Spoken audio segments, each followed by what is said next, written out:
जल्दी से फटाफट, और आपस में बात ना करें। आवाज आ रही है ना पीछे? चलो देखो, हम शुरू कर रहे हैं वचन, शब्दावली बाद में करेंगे। आज मेरी थोड़ी तबियत ऐसी ही लग रही है, मुझे सर दर्द हो रहा है बहुत ज्यादा, तो शांति बनाए रखें, ठीक है। हम पढ़ रहे थे पद के भेद। पद के भेद में हमने पद दो प्रकार से पढ़े, विकारी और अविकारी। विकारी पद में सबसे पहला पद हमने पढ़ा संज्ञा को। संज्ञा के अंदर हमने जाना कि संज्ञा का लिंग होता है, कोई भी संज्ञा या तो स्त्रीलिंग में होती है या तो पुल्लिंग में होती है। उसी क्रम में हम जानते हैं कि जब संज्ञा का जन्म होता है तो वो एक वचन में होती है, तो हमें यहीं पे देखना है एक वचन से बहुवचन बनाना। तो ये हमें पढ़ना है अब कि संज्ञा में वचन तो एक वचन होगा कि बहुवचन होगा, बहुवचन कैसे बनाया जाएगा, ये आज की क्लास में हमें पढ़ना है। तो हमारी परिभाषा कहती है कि संज्ञा के जिस रूप से वस्तु का दो या दो से, क्यों बात कर रहे हो आपस में ना, शांत हो जाओ। किताब कहाँ है तुम्हारी? लिखोगे नहीं? किताब निकाल के अभी नोट्स खुल जाना चाहिए, मजाक करने आए हो आप यहाँ पे। परिभाषा कहती है यहाँ पर संज्ञा के जिस रूप से वस्तु का एक होना अथवा दो या दो से अधिक होना पता चलता है उसे वचन कहते हैं। ध्यान रखिएगा। फिर हिंदी भाषा में वचन दो प्रकार के होते हैं। जिस प्रकार से हमने लिंग के बारे में जाना कि हिंदी भाषा में लिंग दो प्रकार के होते हैं, वैसे ही हिंदी भाषा में वचन भी दो प्रकार के होते हैं, एक वचन और बहुवचन। जब हम बात संस्कृत भाषा की करते हैं तो संस्कृत भाषा में वचन भी तीन होते हैं, एक वचन, द्विवचन और बहुवचन। लेकिन हिंदी भाषा की जब बात आती है तो इसमें दो प्रकार से होते हैं। एक वचन, अगर हम एक वचन संज्ञा की बात करें, क्या मैं आपसे तभी से पूछ रही हूँ क्योंकि मुझे खुद पता चल रहा है। अब आ रही है ना आवाज? अब ज्यादा हो गई, ठीक है। अब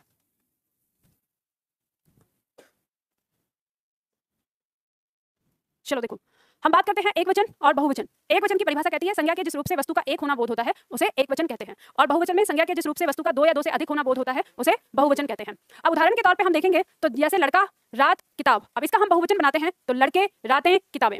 अब यहाँ हमें ये चीज पता चलती है, अगर हम यहाँ देखें तो जैसे शब्द लड़का और यहाँ लड़के, रात, रातें, किताब, किताबें, ये इनका बहुवचन बना। तो इसमें पहला पॉइंट ये आता है कि लड़के में बिंदी नहीं लगी है लेकिन रातें और किताबें में बिंदी लगी है। तो अब ऐसे तो आपने देखा है, न जाने कितनी बार पढ़ा है कि जो आपके वचन होते हैं कि एक वचन वस्तु से जिससे एक का बोध हो वो एक वचन, जिस वस्तु से दो का बोध हो या दो से अधिक का वो बहुवचन। अब ये तो हम पढ़ते हैं किताबों में, लेकिन जो मुद्दा है वो मुद्दा ये है कि कौन से वे शब्द होते हैं जिनमें बिंदी लगती है बहुवचन में और कौन से वे शब्द होते हैं जिनमें बिंदी नहीं लगती। पहला पॉइंट ये हो गया। दूसरा पॉइंट आपका और आ जाता है, जैसे मैं आपसे एक प्रश्न करती हूँ, आपकी परीक्षा में ये प्रश्न पूछा हुआ है, शब्द है लड़का। लड़का शब्द का आपको बहुवचन बताना है, इसका बहुवचन क्या होगा? पहला उत्तर दिया है आपका लड़के, दूसरा उत्तर दिया है लड़कों, सी उत्तर दिया है ए एंड बी, और डी उत्तर दे रहा है कोई नहीं। बताइए। एक वाक्य है, लड़का दौड़ता है, एक वचन है कि बहुवचन? इसका बहुवचन बनाइए। लड़के दौड़ते हैं, तो बहुवचन क्या हो रहा है? लड़के। और एक वाक्य आता है, लड़के ने रोटी खाई, एक वचन है कि बहुवचन? इसका बहुवचन क्या बनेगा? लड़कों ने रोटी खाई। अब बताइए आंसर क्या होगा? लड़का शब्द का बहुवचन बनाना है, लड़का शब्द का बहुवचन, ए बी या ए बी दोनों या कोई नहीं? बताइए। सी बताने वाले कितने छात्र हैं? बी बताने वाले और ए बताने वाले? और ऑनलाइन में? ऑनलाइन में ए भी बता रहे हैं, सी भी बता रहे हैं, ठीक है। देखो इसमें जो उत्तर होगा वो होगा ये। अब आप कहेंगे क्यों? जब यहाँ पे वाक्य में ये भी बहुवचन है और ये भी बहुवचन है तो सी होना चाहिए, और अक्सर छात्र इसको पढ़ने के बाद इसको यही लगा के आएंगे कि दोनों होते हैं। अगर इस तरह से आ गया तो क्यों यहाँ पे लड़के हैं, हमें यही बात समझनी है। तो पहला पॉइंट तो हमारे सामने ये आया कि हमें ये पता नहीं चलता कि वो शब्द कौन से होते हैं जिन शब्दों में बिंदी लगती है बहुवचन में और जिन शब्दों में बिंदी नहीं लगती। दूसरा पॉइंट ये है कि कुछ शब्दों का बहुवचन लड़के और लड़कों दो अलग अलग तरीके से है। अगर प्रश्न आ जाए तो आंसर क्या देंगे? क्या सी आंसर देंगे या इसका कोई और आंसर होगा? और लड़के दिया है तो फिर लड़कों क्यों नहीं है, जबकि हम देख रहे हैं कि वाक्य के अंदर लड़कों हमने प्रयोग किया है। तो ये इस तरह से तीन चार ऐसे पॉइंट हैं हमारे जो हमें प्रॉब्लम कर सकते हैं। तो अब इन्हीं सारे पॉइंटों को हमें समझना है कि इसका सही उत्तर यानी लड़के इसका उत्तर सही क्यों आया। तो सबसे पहले ध्यान देना, जो प्रश्न आपसे किया गया है वो ये है, लड़का शब्द का बहुवचन आपको बताना है, ठीक है, ना कि आपको वाक्य के आधार पर बताना। अब हम यहाँ पे आते हैं वापस। तो जब हम वचन बनाएंगे, वचन के नियम यानी वचन एक वचन से बहुवचन जब हम बनाएंगे तो इसके हमारे सामने दो नियम आते हैं। एक नियम है हमारा निर्विभक्ति रूप और एक नियम है सविभक्ति रूप। अब इन्हीं दोनों के आधार पर आपको पहला उत्तर ये मिलेगा जो हमने दूसरा प्रश्न दिया कि लड़के और लड़कों इन दोनों में क्या अंतर है, जबकि ये तो दोनों बहुवचन है तो फिर दोनों में क्या अंतर है। तो पहला उत्तर आपको यहाँ पे मिलेगा। शब्द आपके सामने है निर्विभक्ति रूप और सविभक्ति रूप। अगर मैं आपसे ये पूछूं कि इन दोनों शब्दों के मध्य वो कॉमन शब्द मुझे बताइए जो दोनों में है, तो वो क्या है? विभक्ति, भक्ति नहीं विभक्ति, ठीक है। तो ये जो विभक्ति शब्द है, इस विभक्ति का अर्थ होता है कारक चिन्ह, ठीक है। क्या होता है इसका मतलब? कारक चिन्ह। अब कारक चिन्ह क्या होता है? तो कारक चिन्ह होता है जैसे ने, मैं, को, का, से, पर आदि, जो इस तरह के शब्द आते हैं इन्हें हम क्या कहते हैं? कारक चिन्ह कहते हैं। तो ध्यान देना, इन एक वचन से बहुवचन बनाने के दो तरीके होते हैं, एक होता है निर्विभक्ति रूप और एक होता है सविभक्ति रूप। निर्विभक्ति का रूप मतलब क्या होता है? निर माने नहीं, तो कहने का मतलब ये हो गया निर्विभक्ति वो रूप होगा संज्ञा का वह रूप, अभी लिखना नहीं है, मैं खुद लिखवाऊंगी, ठीक है, समझ लो पहले। निर्विभक्ति का मतलब ये हो गया कि संज्ञा का वह रूप जिसमें कारक चिन्ह नहीं लगा हो, उसको क्या कहेंगे, निर्विभक्ति रूप। और सविभक्ति का मतलब हो गया स माने साथ, तो यानी जिसमें कारक चिन्ह साथ में आया हो, लगा हुआ हो, वो क्या कहलाएगा, सविभक्ति रूप। तो जब भी हम किसी शब्द का एक वचन से बहुवचन बनाएंगे तो दो तरीके होते हैं। एक होता है जब वो शब्द निर्विभक्ति रूप में हो, मतलब केवल अपने संज्ञा के रूप में आया हो, उसके साथ कोई कारक चिन्ह ना हो, और दूसरा होता है जब उसके साथ कोई कारक चिन्ह हो। तो एक एक करके हम इनको समझेंगे। तो ये दोनों में आपको मतलब समझ में आ गया ना, निर्विभक्ति रूप का मतलब और सविभक्ति रूप का मतलब क्या है। तो नोट्स बनाओ, अब निर्विभक्ति के सामने लिखो, जहां पे लिखना है ये बना लो, लिखो संज्ञा का वह रूप, संज्ञा का वह रूप जिसमें कोई, संज्ञा का वह रूप जिसमें कोई विभक्ति, ब्रैकेट में लिखिए कारक चिन्ह, डैश करके लिखिए ऐसे, मैं, पर, ने, से आदि। संज्ञा का वह रूप जिसमें कोई विभक्ति, ब्रैकेट में कारक चिन्ह, में, पर, ने, से, ठीक है, आदि, ये ब्रैकेट बंद कर दीजिए, ना लगी हो, ना लगा हो, ठीक है। अच्छा, विभक्ति लिया है ना हमने, जिसमें कोई, संज्ञा का वह रूप जिसमें कोई विभक्ति ना लगी हो, विभक्ति हो जाएगा स्त्रीलिंग में, विभक्ति ना लगी हो, निर्विभक्ति रूप कहलाता है। संज्ञा का वह रूप जिसमें कोई विभक्ति ना लगी हो, सविभक्ति रूप कहलाता है। संज्ञा का वह रूप जिसमें कोई विभक्ति ना लगी हो या नहीं लगी हो, ठीक है, नहीं लगी हो, निर्विभक्ति रूप कहलाता है। जैसे लड़का, किताब, स्कूल, मेज आदि। जैसे लड़का, किताब, स्कूल, मेज आदि। ये एकदम से सिंपल शब्द आए, इनके साथ कोई कारक चिन्ह नहीं है बाद में, तो इस रूप को क्या कहेंगे, निर्विभक्ति रूप। दूसरा, सविभक्ति के सामने लिखिए संज्ञा का वह रूप, संज्ञा का वह रूप जिसमें कोई विभक्ति, और फिर से लिखिए यही कारक चिन्ह सामने देखकर, संज्ञा का वह रूप जिसमें कोई विभक्ति, कारक चिन्ह, में, पर, से, ने आदि, जिसमें कोई विभक्ति, ब्रैकेट बंद कर लो, ठीक है, आदि लगी हो, सविभक्ति रूप कहलाता है। आदि लगी हो, संज्ञा का वह रूप जिसके साथ जिसमें कोई विभक्ति लगी हो, सविभक्ति रूप कहलाता है। जैसे लड़के ने पुस्तक से, कॉमा लगा देना, लड़के ने कॉमा लगा के पुस्तक से स्कूल में भालू को आदि, सब में कॉमा लगाना है। कहने का मतलब है शब्द के साथ क्या चाहिए, विभक्ति, ठीक है। तो अब चाहे हमारा शब्द वाक्य में आया हो, चाहे हमारा शब्द वाक्य से अलग आया हो, हमें इतना ध्यान रखना है, विभक्ति लगी होगी तो सविभक्ति, और विभक्ति नहीं लगी होगी तो निर्विभक्ति। तो इनमें आपको ये दो पॉइंट समझ में आ गए, सविभक्ति और निर्विभक्ति क्या होता है। अब हम एक एक करके पढ़ेंगे। सबसे पहले पढ़ेंगे हम निर्विभक्ति रूप। और एक बात देखो, ध्यान रख लेना, वचन शुरू करने जा रहे हैं, कल क्लास खत्म होगी वचन की लास्ट। अभी तब तक कोई भी ये नहीं अपने दिमाग में लेके आएगा कि मैं आपको कोई अगर एक शब्द बता रही हूँ कि इसका एक वचन ये है तो इसका बहुवचन ये होगा, और फिर एकदम से दिमाग में मैंने तो एक ही नियम पढ़ाया तभी तक और इसका कैसे होगा। तो ध्यान रखना कि लिंग में तो मैंने आपको ये कहा था कि इसका कोई नियम नहीं है, मतलब इसमें कोई नियम ठीक से काम नहीं करता। लेकिन वचन ऐसा है कि वचन में हर शब्द के साथ उसका जो नियम है वो काम करता है। इसमें अपवाद भी नहीं रखा जाएगा कि कोई अपवाद रखेंगे। बात समझ में आ गई है, ठीक है। तो इसलिए तसल्ली से समझने की कोशिश करना। और देखो पूरे, जैसे अगर हम देखें शब्दकोश में इतने मोटे मोटे शब्दकोश हैं, इसमें सारे शब्द दिए हैं, उन सारे शब्दों के को याद रखने की बजाय आप ये 5-6 नियम याद रख लें तो पूरे शब्दकोश के शब्दों का बहुवचन बना सकते हैं उस नियम पे। तो इसलिए ध्यान रखना। पहला पॉइंट क्या कहता है, पहला पॉइंट कहता है कि आकारांत पुल्लिंग संज्ञाओं में आ के स्थान पर ए लगाकर बहुवचन बनाते हैं। सबसे पहले तो मुझे ये बताओ, आप में से कितने छात्र ऐसे हैं जिन्हें ये नहीं पता कि कारांत क्या होता है। सबको पता है, सबको पता है। एक बार फिर देख लो, मान लो किसी को ना पता हो और अब ना बोलना चाह रहे हो तो फिर से बता देती हूँ कि कारांत का मतलब क्या होता है। देखो, कारांत का मतलब है से अंत होने वाला शब्द। जैसे मान लीजिए कि अगर हमने एक शब्द लिया अजय, अगर आपसे कोई ये पूछे कि अजय शब्द कौन सा कारांत है तो आप बताएंगे कि अंतिम में ये व्यंजन है और इसका स्वर क्या है अ, तो ये क्या कहलाएगा, अकारांत कहलाएगा, अकारांत। जैसे मान लो शब्द है लड़का, अगर कोई पूछे इसका कौन सा कारांत है तो आप देखेंगे कि ये हमारा क्या है, व्यंजन, और इसका स्वर क्या है आ, तो ये क्या कहलाएगा, आकारांत कहलाएगा। क्या कहेंगे उसको, आकारांत। इसी तरह से अगर शब्द है नाली तो ये कौन सा कारांत है, ये ई कारांत है, ठीक है। इसी तरह से अगर कहें हम राजू तो ये कौन सा कारांत है, ऊ कारांत है। बात समझ में आ गई, ठीक है। तो ये चीज इसमें ध्यान रखिएगा। अब पहला पॉइंट हमारा कहता है, इसको समझिए, पॉइंट नंबर 1 कहता है कि आकारांत पुल्लिंग संज्ञाओं में आ के स्थान पर ए लगाकर बहुवचन बनाते हैं। ये क्या कहना चाह रहा है, इसको समझ लीजिए। ये कह रहा है सबसे पहले संज्ञा में ये कह रहा है कि वो संज्ञा क्या होनी चाहिए, वो पुल्लिंग होनी चाहिए, ठीक है। संज्ञा क्या होनी चाहिए, पुल्लिंग। और उसमें फिर दूसरा पॉइंट क्या है, वो क्या होनी चाहिए, आकारांत। तो यदि वो आकारांत है और पुल्लिंग संज्ञा है तो उसमें इस आ को हटाकर क्या जोड़ देते हैं, ए जोड़ देते हैं। जैसे उदाहरण के तौर पर मान लीजिए शब्द है हमारा लड़का, सबसे पहले लड़का शब्द क्या है, पुल्लिंग है, और कारांत कौन सा है, आकारांत। तो इसमें हम इसका बहुवचन बनाएंगे तो हम इसके आ को हटाकर, इसमें जो ये आ है इस आ को हटाकर क्या जोड़ेंगे, ए जोड़ेंगे। तो आपको पता है ये अब इसका को पूरा करेगा तो शब्द हमारा क्या बन जाएगा, लड़के। तो लड़का का बहुवचन क्या बन गया, लड़के। बताओ ये बात किसको ना समझ में आई, आ गई समझ में? ठीक है, अगर ना समझ में आई हो तो अभी पूछ लेना, फिर बाद में नहीं कि मैं आगे बढ़ जाऊंगा फिर बाद में कि मैम हमको तो समझ में नहीं आ रहा। समझ में आ गया? चलो तो अभ्यास करो। ये जो शब्द दिए हुए हैं फटाफट से सारे शब्दों का अभ्यास करो। आपके पास ये खाली दिया हुआ है, आपको तुरंत अभ्यास करना है।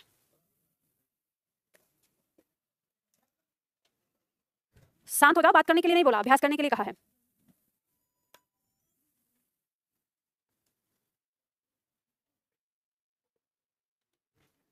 मैम समझ में नहीं आया, क्या समझ में नहीं आया बालक? अगर ऐसे ही आपस में चैट करते रहोगे तो कैसे समझ में आएगा? हाँ, वो अभी कुछ नहीं, एक एक करके सीखो। इसीलिए मैंने पहले कहा है दिमाग में कोई भी डाउट आ रहा है बगल में रफ कॉपी पे लिख दो। मैंने इसीलिए आपको चलने से पहले आपके दिमाग में डाउट रखा है ताकि आपको पता चले कि हम क्या क्या सीखने वाले हैं यहाँ पर। ठीक है, हो गया? इसमें कोई ऐसा शब्द जिसमें किसी को कोई दिक्कत हो? घोड़ा का क्या होगा? गधा का, लड़का का, पहिया का। देखो ध्यान देना, शब्द है पहिया, इस या में से आ हटा के ए लगाना है तो पहिए, इस तरह से बनेगा। ये मत सोचना कि या अंत में आ लगे तो कैसे बनाएंगे। अगर या अंत वाला पुल्लिंग संज्ञा है तो पुल्लिंग संज्ञा के अंदर ए लगा देते हैं य के ऊपर। ठीक है, कपड़ा का, छाता का, रास्ता का, बच्चा का, तारा का, कमरा, आईना, भैंसा, भैंसे। ठीक है, पहले आएगी, ध्यान देना। दो शब्द होते हैं, एक शब्द होता है भैंस। ठीक है, अब जब इस भैंस का हम बहुवचन बनाएंगे तो भैंसे हो जाएगा, लेकिन यह है भैंसा, इसमें बिंदी है यहाँ, तो भैंस से क्या हो जाएगा? भैंस से, इस तरह से। और जब भैंस का स्त्रीलिंग बनेगा तो वहां पर भैंस से, दोनों पे अंक की मात्रा आ जाएगी। समझ रहे ना? ठीक है, चलो। बकरा का और बछड़ा का, बछड़े। एक पॉइंट इसमें ध्यान रखो, नोट लिखा है नीचे, संबंध वाले शब्दों जैसे पिता, चाचा, मामा, नाना, दादा आदि का बहुवचन नहीं बनेगा। ये शब्द स्वयं बहुवचन होते हैं। समझ गए? आप कभी ये तो कहेंगे नहीं कि मेरा पिता आ रहा है, क्या बोलेंगे? मेरे पिता आ रहे हैं, तो पहले से बना दिया। ऐसे नहीं कहेंगे कि मेरा दादा आ रहा है, मेरे दादा आ रहे हैं। तो ये जो शब्द है संबंध वाले शब्द, ये अपने आप में ही क्या होते हैं? बहुवचन होते हैं। तो आप ये नहीं कहेंगे कि पिता का पिते कर दो, चाचा का चाचे कर दो, मामा का मामे कर दो, नहीं। अगर कोई ऐसे बोलता है तो गलत बोलता है। समझ गए? अगर कोई कहे कि मेरे सभी मामे, नहीं, मेरे सभी मामा, ठीक है, वो ऐसे ही बोला जाएगा। क्या? यही तो बात है, तुम लोग उतना ही याद रखते हो जितना तुमको बताया गया है। अगर एक आप थोड़ा सा भी इसमें चलेंगे, हम लिखेंगे उस पॉइंट को, जो भी हमारी उम्र से जो हमसे बड़ा होता है, हिंदी उन सभी को बहुवचन में रखती है। क्या समझे? पिताजी हमसे छोटे हैं, बड़े हैं ना, दादाजी हमसे छोटे हैं, बड़े हैं, चाचा, मामा, ताऊ, सब क्या है? बड़े हैं। तो जो बड़े हैं हमसे उम्र में वो हमारे लिए आदरणीय है, और जो आदरणीय है वो बहुवचन में रखेंगे। ठीक है, समझ में आ गई बात? चलो। हाँ, छोटा हो सकता है, लेकिन देखो छोटा हो सकता है, पर छोटे में आप ऐसा तो नहीं कहेंगे ना, जो छोटा है उसी को बोलेंगे कि ये मेरा मामा है, लेकिन फिर भी आप इज्जत करेंगे क्योंकि मम्मी के नाते उनका नाता जो है वो क्या है? बड़ा है। समझ गए? तो ऐसा नहीं है कि वहां पे आप उस तरह से बोलेंगे। किसका भाई छोटा है? तो छोटे भाई के लिए बोल रही हूँ मैं, मजाक चल रहा है यहाँ पर। तो बड़ा भाई बड़ा नहीं होगा? बड़ा भाई कोई बोलोगे मेरा बड़ा भाई आया है, अगर ऐसे बोलते हो तो आप बदतमीजी से बोलते हो। फिर क्या बोलना चाहिए? मेरे मेरे बड़े भैया आए हैं। समझ गए? इस तरह से। चलो, पॉइंट नंबर 2 क्या कहता है? पॉइंट नंबर 2 ये कहता है कि एकारांत, ई, इकारांत, उ, उकारांत पुल्लिंग संज्ञाएं प्रायः एक वचन होती हैं। इनका एक वचन और बहुवचन एक ही होता है। ऐसे तो ये एक वचन होती हैं, लेकिन इनका अगर बहुवचन बनाते हैं तो इनका बहुवचन भी वैसा ही होता है जैसी ये एक वचन में दिखती है। ठीक है, क्या कह रहा है फिर से समझो। जो पुल्लिंग संज्ञाएं हैं, ध्यान देना, कौन सी संज्ञाएं? पुल्लिंग संज्ञाएं। हम पुल्लिंग संज्ञाओं की बात कर रहे हैं। उसमें अगर वो एकारांत है, ई इकारांत है, उ उकारांत है, वो संज्ञाएं एक वचन और बहुवचन दोनों में एक ही जैसी होती है। जैसे दिन का बहुवचन क्या होगा? दिन होगा। फूल का बहुवचन क्या होगा? फूल होगा। हाथ का बहुवचन क्या होगा? हाथ होगा। शिक्षक का बहुवचन क्या होगा? शिक्षक होगा। हाथी का बहुवचन क्या होगा? हाथी होगा। भाई का बहुवचन भाई। गुरु का बहुवचन गुरु। साधु का बहुवचन और भालू का बहुवचन भालू। अब आपके पेट में बहुत तेजी से दर्द हो रहा होगा, मैम दिन का तो दिनों होता है, फूल का तो फूलों होता है। तो मुझे ये बताओ कि अगर मैं आपको एक वाक्य देती हूँ, मैंने कहा बाग में फूल खिला है, इसका बहुवचन बनाना है, बनाओ। बाग में फूल खिले हैं, तो आपने फूल का फूलों कराया क्या? तो अब दूसरे वाक्य में जो फूल है वो क्या है? बहुवचन। तो पहला फूल और दूसरा फूल कोई अंतर आया? तो एक वचन बहुवचन दोनों एक जैसे। अगर मैंने कहा कि हाथी चिंघाड़ रहा है, इसका बहुवचन बना, हाथी चिंघाड़ रहे हैं, तो यहाँ पर पहला हाथी और दूसरे हाथी में कोई अंतर है? लेकिन वचन में अंतर आ गया, पहला एक वचन है और दूसरा बहुवचन है। तो बताइए मैंने जो कहा बात सत्य है कि नहीं? ठीक है, तो वो सही है। समझ गए? तो इस बात को ध्यान रखना। तो अब हमें यहाँ पर 2 पॉइंट पता चले। संज्ञा है हमारी पुल्लिंग, और पुल्लिंग संज्ञा में एकारांत, ई इकारांत, उ उकारांत, ये संज्ञाएं अगर हमारी हैं तो उनका एक वचन और बहुवचन दोनों एक जैसा होता है। और यदि संज्ञा हमारी आकारांत है पुल्लिंग की, तो आ को हटाकर हम ए लगा देते हैं और उसका बहुवचन बना देते हैं। तो अब एक हिस्सा तो हमारा यहाँ पे कंप्लीट हो गया। ठीक है, आधा शब्दों का कि अगर शब्द हमारे पुल्लिंग है तो। इसके बाद तीसरा पॉइंट आता है हमारा, पॉइंट नंबर 3। पॉइंट नंबर 3 हमारा कहता है कि एकारांत स्त्रीलिंग संज्ञाओं में अ के स्थान पर ए लगाकर तथा आकारांत स्त्रीलिंग संज्ञाओं में आ के बाद ए जोड़कर बहुवचन बनाते हैं। ये क्या कह रहा है, इसको विस्तार से समझो। ये कह रहा है कि सबसे पहले तो आपको ये ध्यान रखना है कि संज्ञा क्या है। संज्ञा है स्त्रीलिंग। ठीक है, पहले तो ये खोजना है कि संज्ञा क्या है, वो स्त्रीलिंग। फिर उसके बाद दूसरे नंबर पर खोजना है कि उसका कारांत क्या है, यदि एकारांत है या यदि आकारांत है। इन दोनों में से दोनों अलग तरीके से बनेगा। बहुवचन बनाने के लिए आएगा एक ही, इस पे बिंदी लगी होगी ए पर। ठीक है, ये कह रहा है कि यदि संज्ञा एकारांत है तो इस ए को हटाकर क्या लगाएंगे? ए लगाएंगे। और यदि संज्ञा आ है तो आ के साथ प्लस करके ये लगाएंगे। बात समझ में आ गई? उदाहरण के तौर पर देखिए, जैसे शब्द है हमारा रात, संज्ञा पुल्लिंग है कि स्त्रीलिंग? स्त्रीलिंग। कारांत क्या है? ये व्यंजन है और इसका स्वर क्या है अ। नियम कहता है अ हटाकर क्या लग जाएगा, ए लग जाएगा, ए नहीं ए, क्योंकि अंग भी है इसमें शामिल। तो अब ये जो त हमारा आधा हुआ है ये इसको पूरा करेगा, तो जब ये इसको पूरा करेगा तो मात्रिक रूप में आएगा, त पे ए लग जाएगा। अब ये जो चंद्र बिंदु है ऐसे लगेगा क्या, नहीं, ये चंद्र बिंदु किसमें जाएगा, सिर्फ बिंदु में, समझ गए। तो रात का बहुवचन क्या हो गया, रातें हो गया।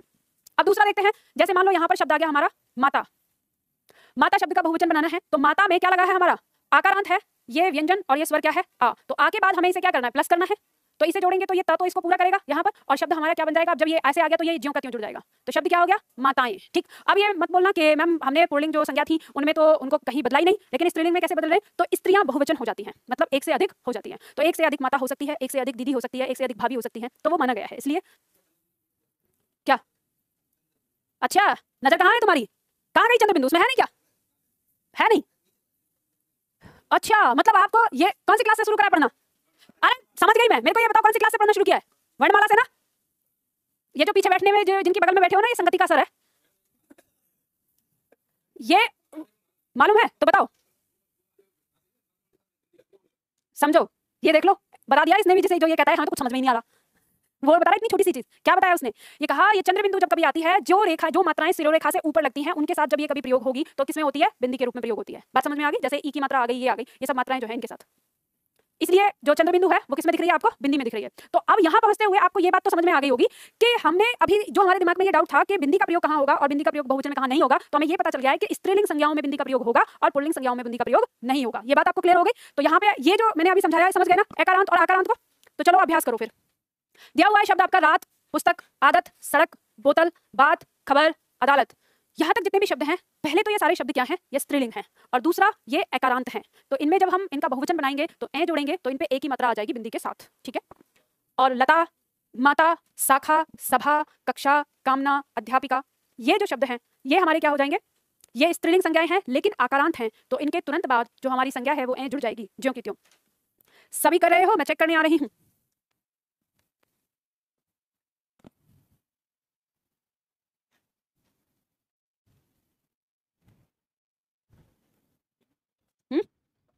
हाँ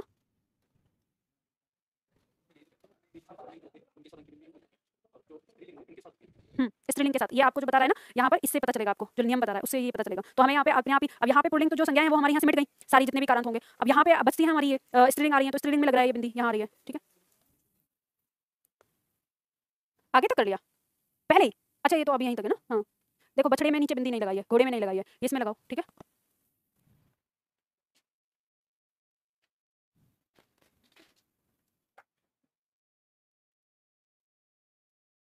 देखो तुमने बिंदी शायद छोड़ दी है घोड़े के नीचे, जो ड के नीचे बिंदी लगती है उसे भी लगाना है, हो गया। ये बिंदी नहीं लगा रहे हो, बछड़े में भी, ठीक है, लड़का में भी लगेगी। कर रहे हैं वो थोड़ा सा ध्यान दें, जहां पर आपका ये ड बनता है जो ये आप लिखते हैं, इसके नीचे बिंदी लगानी है, ठीक है, इसको हमेशा लगाना है, हिंदी शब्दों के नीचे ये बिंदी लगती है, इसे याद रखना। अब चौथा पॉइंट कहता है, अभी हमने जो देखा, हमने क्या किया है, आकारांत किया है। अभी इसके बाद हमारे पास स्त्रीलिंग संज्ञा के अंदर अभी कई सारे कारांत बचे हैं। तो अब चौथा पॉइंट कहता है कि ईकारांत स्त्रीलिंग संज्ञा में या लगाकर तथा ईकारांत स्त्रीलिंग संज्ञा में ई जो दीर्घ है उसको लघु में बदलकर फिर यहाँ लगाते हैं। देखो क्या कहना चाहता है ये, इसको समझ लो विस्तार से। ये कह रहा है कि संज्ञा तो हमारी क्या है, स्त्रीलिंग, ठीक है, संज्ञा हमारी स्त्रीलिंग है, और स्त्रीलिंग संज्ञा में दो कारांत हैं, एक है इकारांत और एक है ईकारांत, ठीक। अब ईकारांत संज्ञा को बहुवचन बनाने के लिए हम किसका प्रयोग करते हैं, या का प्रयोग करते हैं, ठीक है, इससे बनाते हैं हम इसका बहुवचन। लेकिन इसमें क्या है, एक लघु है और एक दीर्घ है, तो जहां पर लघु हमारी मात्रा होगी तो वहां उसका हमें बहुवचन बनाने के लिए इसके तुरंत बाद हम ज्यों का त्यों इसका प्रयोग कर देंगे, ठीक है, या का। लेकिन अगर हमारी संज्ञा में जो बड़ी ई आई है स्त्रीलिंग संज्ञा के अंदर, तो हम इस बड़ी को पहले बदलेंगे छोटी ई में और फिर उसके बाद या का प्रयोग करेंगे। आपने बहुत सारे शब्द ऐसे देखे होंगे कि जिन शब्दों में कभी तो बड़ी ई की मात्रा लगी होती है और कभी छोटी ई की मात्रा, तो वो यही से आता है। यानी अब ये वाला पॉइंट है कि जैसे मान लो उदाहरण के तौर पर अगर शब्द लिखा है रीति, रीति का बहुवचन बनाना है, तो आपको पता है शब्द क्या है, स्त्रीलिंग, और स्त्रीलिंग में कौन सा है, इकारांत है। तो इसका बहुवचन बनाने के लिए आपको क्या करना है, सीधा सीधा यहाँ जोड़ देना है, और ये क्या हो गया, रीतियां, ठीक है।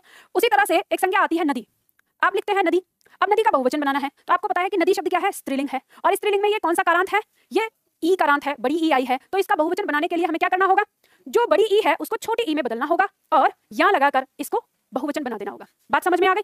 अभी कोई ऐसा छात्र जिसे ना समझ में आया हो, लग रहा हो कि दोबारा बताएं, एक बार फिर दोबारा से बता देती हूँ, फिर समझ लो ध्यान से। मैंने यहाँ पे आपको क्या समझाया है? मैंने आपको समझाया है कि सबसे पहले आपको जो फोकस करना है वो ये फोकस करना है कि हमारी जो संज्ञा है वो संज्ञा है क्या, स्त्रीलिंग है या पुल्लिंग है। ठीक है, तो सबसे पहले हम फोकस करेंगे कि वो एक स्त्रीलिंग है। उसके बाद दूसरा हम देखते हैं कि वो कारांत कौन सा है, इकारांत है या ईकारांत है। तो ई अगर ये दोनों है तो इनको बहुवचन बनाने के लिए हमें या का प्रयोग करना होता है। ठीक है, किसका प्रयोग करना होता है? या का। अब हम देखते हैं कि यदि मात्रा लघु है, अंतिम वर्ण क्या है? लघु ई है, तो हम ज्यों का त्यों जोड़ देते हैं, इसमें कोई परिवर्तन नहीं करते, यहाँ लगा देंगे और क्या बन जाएगा हमारा? वो बहुवचन बन जाएगा। और यदि हमारी संज्ञा में जो कारांत है वो दीर्घ ई है तो हम पहले उसे बदलते हैं छोटी ई में और फिर उसके बाद यहाँ लगाते हैं। जैसे यहाँ पर नदी दिया हुआ है, इसको हमने बदला पहले छोटी ई में और फिर हमने यहाँ पे लगाया या। तो अब आपको पता चल गया, आज तक आपको ये समझ में आता होगा कि कहीं पर तो नदियां में ई आ जाता है छोटी ई और कहीं पर बड़ी ई आ जाता है, समझ में नहीं आता कि कहाँ पे होता है और दोनों ही। तो अब आपको ये समझ में आ गया कि जब भी नदी शब्द के अंदर छोटी ई की मात्रा होगी तो वो क्या होगा? उसका बहुवचन होगा, वो बहुवचन रूप होगा, यानी वो नदियां लिखा होगा। और जब इसमें बड़ी ई की मात्रा आएगी तो वो एक वचन रूप होगा, नदी लिखा होगा। बात समझ में आ गई? ठीक है, चलो अब अभ्यास करो। शब्द दिया है यहाँ पर छड़ी, छड़ी स्त्रीलिंग संज्ञा और स्त्रीलिंग में ये क्या है? बड़ी है, तो इसको पहले क्या बनाना है? छोटी ई में। देखो जल्दी से, गाड़ी बड़ी ई दी है, छोटी में बदलेंगे। रीति डायरेक्ट यहाँ लगा देंगे। साड़ी दी है, बड़ी ई है, छोटी ई में बदलेंगे। ठीक है, जैसे नारी शब्द है तो बड़ी ई है तो छोटी ई में बदलेंगे, नारियां। ठीक है, इस तरह से। हाँ, किसमें नीचे वाली बिंदी? किसमें बिंदी क्यों हटेगी? छड़ियां हो जाएगा ऐसे। नीचे वाली बिंदी से क्या लेना देना है? नीचे वाली बिंदी लग के तो वो वर्ण बनेगा, वो वर्ण पूरा किसके साथ होता है? वो उसी के साथ होता है ना, बिंदी के साथ। अगर आप इस वर्ण को आधा भी लिखे हैं, इसके नीचे हल लगाएं तो आपको इसके नीचे हल लगाना पड़ेगा, तभी आप बिंदी नहीं हटा सकते। ये बात ध्यान रखना, अगर इसको ऐसे लिखना हो। समझ गए? जैसे धोती क्या होगा? छोटी ई की मात्रा में बदलेगा, धोतियां। जैसे दरी दिया है तो क्या हो जाएगा? दरियां हो जाएगा।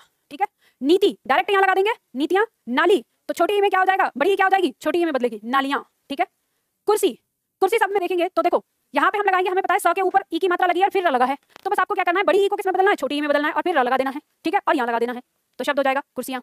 इसी तरह से घड़ी दिया है तो क्या हो जाएगा? घड़ियां।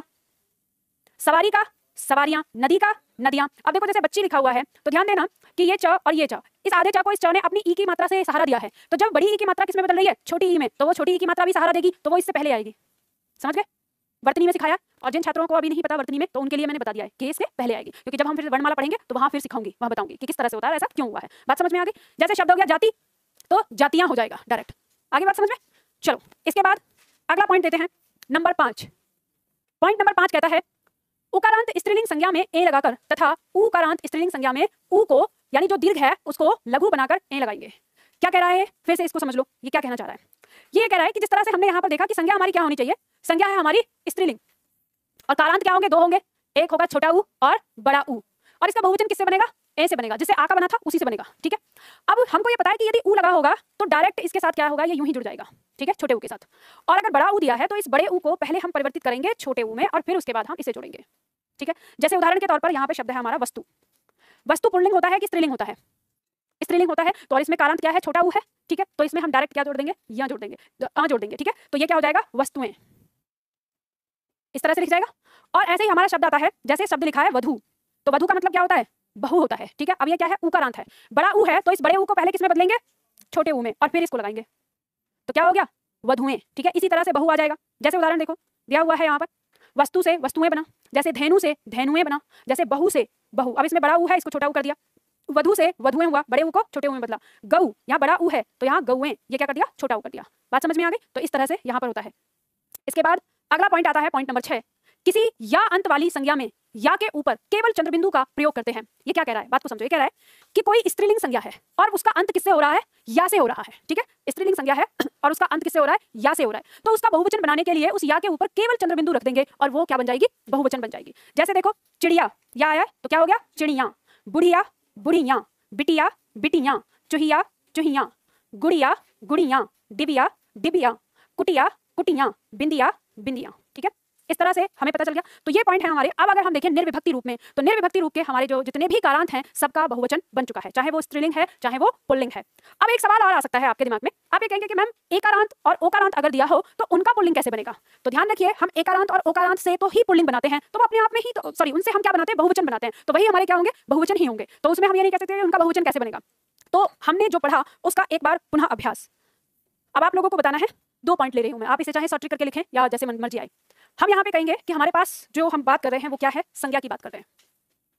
ठीक है, हम बहुवचन बना रहे हैं संज्ञा का, और याद रखिएगा कि विशेषण का और क्रिया का बहुवचन नहीं बनता है। जो संज्ञा होगी उसी संज्ञा के अनुसार उसकी क्रिया होगी एकवचन या बहुवचन में, और जो संज्ञा होगी उसी के अनुसार उसका विशेषण होगा एकवचन या बहुवचन। तो जो एकवचन से बहुवचन बनाया जाता है वो संज्ञा का ही बनाया जाता है, और संज्ञा के अनुसार ही सर्वनाम होता है। तो यहाँ पर हमें पता चल गया कि जितनी हमारी संज्ञाएं हैं उन हमारी संज्ञाओं में दो रूप होंगे, एक होगा पुल्लिंग, ठीक है, एक रूप होगा पुल्लिंग, और संज्ञा का दूसरा रूप होगा स्त्रीलिंग। अब इसमें आपको देखना है इनका कारांत। यदि पुल्लिंग संज्ञा का आकारांत है, यानी पुल्लिंग संज्ञा में, तो आकारांत वाली जो संज्ञा है इसका बहुवचन बनाने के लिए क्या करना होगा, इस आ को हटाकर क्या लगाना होगा, ए लगाना होगा। तो ये हमारी संज्ञा क्या हो जाएगी, यानी हम ये कह सकते हैं कि शब्द के ऊपर ऐसे आ जाएगा ये, ठीक है, आ हटा के जो शब्द के अंत में इस मात्रिक रूप में आ जाएगा। और इसके बाद जो हमारा कारांत बचता है, एकारांत, ई, इकारांत, उ, उकारांत, और इसमें ऋकारांत अगर है तो वह भी इसमें आ जाएगा, अगर है तो, ठीक है। तो ये इतने कारांत के लिए अगर हमें बहुवचन बनाना है तो एक वचन रूप ही बहुवचन होगा। बात समझ में आ गई। इसके बाद स्त्रीलिंग में यदि हमारा एकारांत आया है तो इसका बहुवचन बनाने के लिए हम क्या करेंगे, इस ए को हटाकर क्या जोड़ेंगे, ए जोड़ देंगे, और इसका रूप शब्द में क्या होगा, शब्द के अंत में ऐसा देखने को मिलेगा। अगर हमारी संज्ञा आकारांत है तो हम क्या करेंगे, इस आकारांत के साथ इसको जोड़ देंगे डायरेक्ट। यदि हमारी संज्ञा इकारांत है तो इस इकारांत के साथ यानी ई के तुरंत बाद क्या जोड़ेंगे, या जोड़ देंगे। और यदि हमारी संज्ञा ई कारांत है तो ये ई यानी बड़ी ई परिवर्तित होगी किसमें, छोटी ई में, और फिर क्या जोड़ देंगे, या जोड़ देंगे। समझ गए। उसी तरह से अगर हमारा उकारांत आता है तो ये ऊ के साथ ए जोड़ देंगे, और यदि ऊ कारांत बड़ी संज्ञा होती है, मतलब बड़ा ऊ होता है, तो बड़े ऊ को पहले छोटे ऊ में बदलेंगे और फिर ए जोड़ देंगे, ठीक है। यह है आपकी शॉर्ट ट्रिक इस रूप की संज्ञा का निर्विभक्ति रूप, ठीक है, निर्विभक्ति रूप। पॉइंट को याद रखना। अब ये ऐसा है ना कि आपके दिमाग में बिल्कुल याद होना चाहिए, ये एकदम से याद हो जाना चाहिए कि संज्ञा का निर्विभक्ति रूप, और निर्विभक्ति रूप में संज्ञा का पुल्लिंग, और पुल्लिंग में उसका आकारांत ए में बदलता है और बाकी सारे कारांत सेम टू सेम रहते हैं। संज्ञा में स्त्रीलिंग जिसमें ई आई अगर छोटी ई है तो यहाँ डायरेक्ट लगा देंगे, और बड़ी ई आई है तो बड़ी ई को पहले छोटी ई में बदलेंगे और यहाँ लगा देंगे। फिर बचता है छोटा अ, आ, ई, उ और उ। इन सब का बहुवचन बनाने के लिए ए का प्रयोग होगा। बस इतना होगा कि बड़ा उ को छोटे उ में बदल के ए लगाएंगे और अ के स्थान पर डायरेक्ट ए लगा देंगे। इतना ही होगा। बस ये पॉइंट ऐसा है, ये आपके दिमाग में एकदम से बैठ जाना चाहिए। समझ गए ना। अभी तक मैंने जो आप लोगों को करवाया इसमें किसी को कुछ समझ में ना आया हो तो अब यहाँ पूछ लो। बस ओ या यो का प्रयोग कब कहाँ कैसे होगा ये मत पूछना, क्योंकि इसे हम करेंगे कल की क्लास में। अभी तक आपको अगर लगे, जैसे छात्र बोलते हैं, मान लो अब मैं आपको बताती हूँ, ये लिख लिया आप लोगों ने, लिखो लिखो जल्दी लिखो, फिर आपको अभी अभ्यास करवा देती हूँ ताकि फिर कल को आप मुझे परेशान ना करें कि इसका क्या होगा उसका क्या होगा।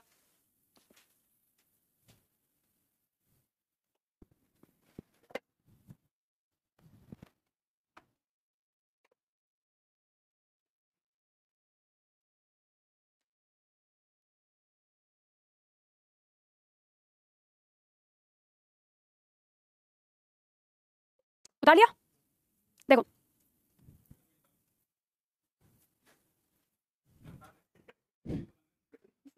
देख रही थी मैं तुमको कि जब मैं बैठी थी तब तुम बैठे थे आराम से। 2 कदम पीछे चलते हैं। एक कहानी सुनाती हूँ। मैंने आजकल डायलॉग मारना छोड़ दिया है। एक ऐसे होता था ना, एक कहानी है, अब बुरा मत मानना किसी को दिल पे लगे तो। अक्सर मैं ये कहानी अपनी सिस्टर को सुनाती हूँ, मतलब ऐसे होता है, अब कहानी सुना दूंगी तो फिर मैं आप लोगों से ना ये बात कह पाऊंगी। जब भी वो कहानी याद दिलानी होती है तो मैं एक ही डायलॉग बोलूंगी कि एक जंगल में एक शेर था, तो उतना ही फिर समझ